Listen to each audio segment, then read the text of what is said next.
I will now open the floor for questions, and we're going to move right to Mr. Shipley, please, for 6 minutes.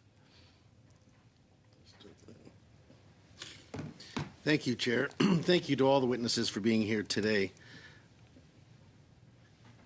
I'd like to just start with Inspector Wade with the OPP, and I'm very similar, very close to the OPP with my riding in Barrie, Springwater, Oro-Medonte, and your headquarters is just up the street in Aurelia.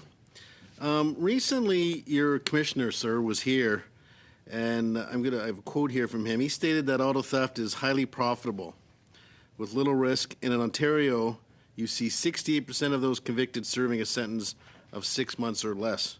He also stated, and I will quote him here, "We need to see stiffer penalties. We absolutely need to have a deterrence for these crimes." What impacts would you think tougher penalties would have on combating auto theft?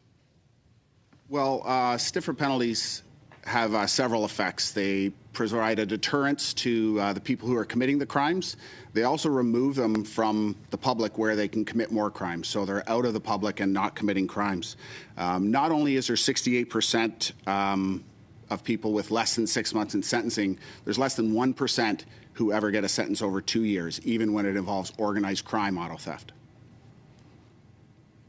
Thank you. And my next question will be for both the members of the RCMP and for Inspector Wade, if we could. York Regional Police were here, and they recommended to our committee that we should consider legislative tools to combat auto theft, including the review of existing legislation and the creation of new laws related to auto thefts and organized crime activities similar to the Controlled Drugs and Substance Act. This could include offenses related to possession, trafficking, and exportation of stolen vehicles with stiffer penalties related to these crimes. Could you expand on that twofold? One is maybe just to explain to the committee what the difference is and how that could help, and then if you feel that put in place, it could help in deterring auto theft for both the RCMP and the OPP, please. So I can speak to that specifically. The CDSA, or the Controlled Drugs and Substances Act, has specific offenses related to possession for the purpose of trafficking, exporting, importing. So those are specific offenses related to drugs. With the specialized nature of auto theft and the proliferation of organized crime involved in auto theft, we need to recognize that, and that these organized crime groups are using these vehicles for profit and exporting. And if we can prove the possession for the purpose of trafficking, it should be recognized as such and as a more serious offense. Mr. Chair, so most of this dynamic on legislation falls under our police of jurisdiction, but for us, the RCMP, I think with some of the statements that we made were more to put the emphasis on the coordination aspect, and that's like we alluded to in the opening remarks of my colleague. It was the coordination that we need to do at the international level, and that's what we've been doing, working on in terms of building that capacity and expanding, putting our liaison officers at work and with the analysts and deploying and maximizing our efforts on that. Thank you for that. I'd like to talk about the age of some of the people who are committing some of these crimes. I was just listening the other day. There was an unbelievable event that happened in the GTA area where as young as 11-year-old was caught. There was a group of four. I think they were 11, 13 to 15 or 16-year-olds in that area, but the one was definitely 11, were charged. Or caught, pardon me, because 11-year-old can't be charged, taking a vehicle. We have heard in here in other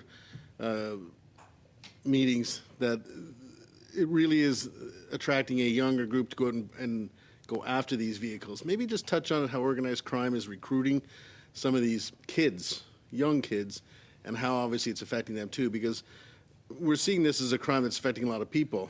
We're bringing kids into this now, and it's just horrific when I heard that story. Could you please expand on that a little bit about the organized crime and how and where they're getting these kids from? And are you agreeing that the ages are getting unbelievably young that are committing some of these crimes? Yeah, sure. Thank you for the question. It's a very good one and important. The age of the offenders involved in vehicle theft, including carjacking and home invasions, is alarming.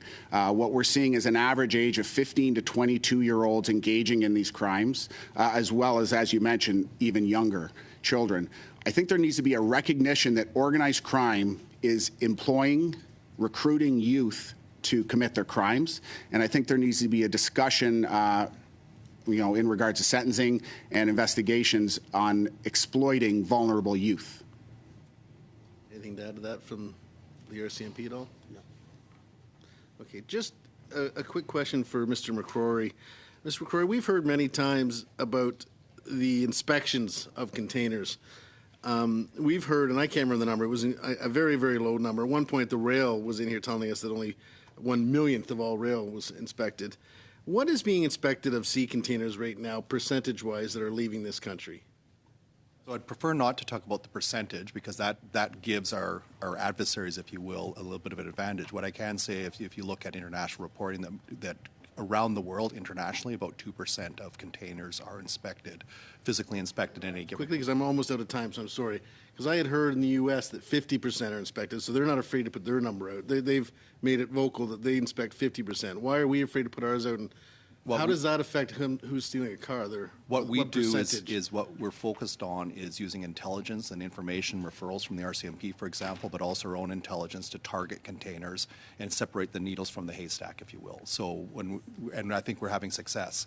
If you look at the results of our targeting in the Port of Montreal, for example, we've now seized in Montreal 561 vehicles in the Port of Montreal. We've started to do the same work in the Port of Vancouver, where we're seeing cars that are being stolen in Toronto and being shipped west through the Port of Vancouver. Where it's about 90 to 100% of the targeting is based on our intelligence. We've recovered 27 vehicles. So we just will never have the logistical capability to screen every container going through. It would shut down our supply chains, given the volume of containers. But by being smart, I think you'd admit we could screen a lot more. I think we are screening a lot more when it comes to stolen vehicles, certainly more than in the past, and we're seeing the results. Thank you both.